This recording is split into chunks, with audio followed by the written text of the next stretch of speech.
Question. State the terms related to solid waste management. 1. Prevention. 2. Minimization, reduction. 3. Reuse. 4. Segregation. 5. Recycling. Answer. Source reduction of solid waste. The source reduction, also known as prevention of waste. In another way, source reduction also means reduce the amount of waste generated at source as well as activities that involve any change in the design, manufacture, purchase or usage of materials products to reduce their volume and/or toxicity before they become part of the solid waste stream. Following are the purpose of source reduction. 1. Material volume reduction. Reducing the volume of material use changes the amount of waste entering the waste stream.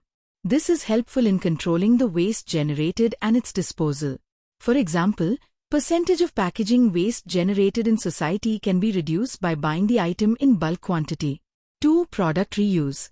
Using reusable products, instead of their disposal equivalents, reduce the amount of materials that are to be managed as wastes. Reusable shopping bag is a best example of product reuse. 3. Toxicity reduction.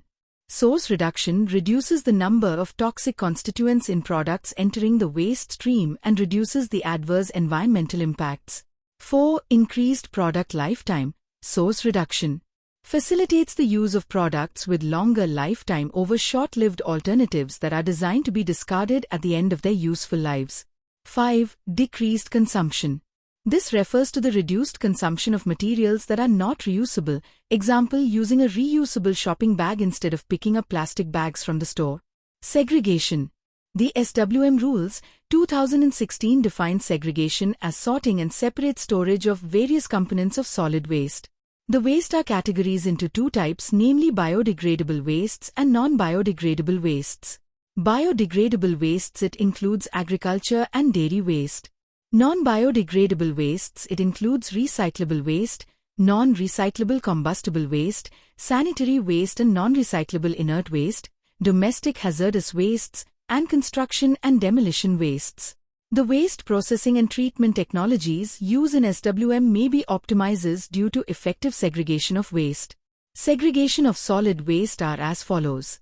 1. Segregate and store the waste generated by them in 3 separate streams, namely biodegradable, non-biodegradable and domestic hazardous wastes in suitable bins and hand over segregated wastes to authorized waste pickers or waste collectors. 2. Sanitary waste like diapers, sanitary pads etc. in the pouches provided by the manufacturers or brand owners of these products or in a suitable wrapping material. 3. At the household level, MSW should be segregated into wet, dry, and domestic hazardous waste fractions at a minimum and stored in separate containers.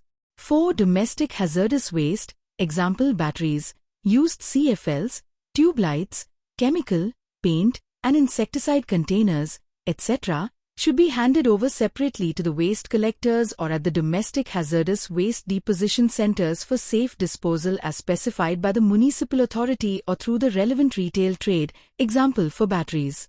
Segregation of waste. Wet waste.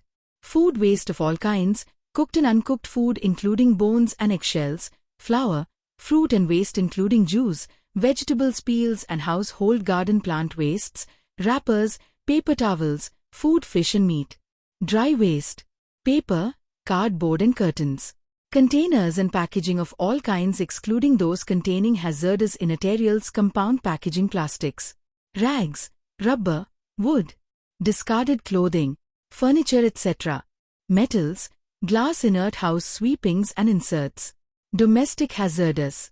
E-waste, hazardous waste, household medical waste, batteries from flashlights, light bulbs, tube lights, car batteries, oil filters etc.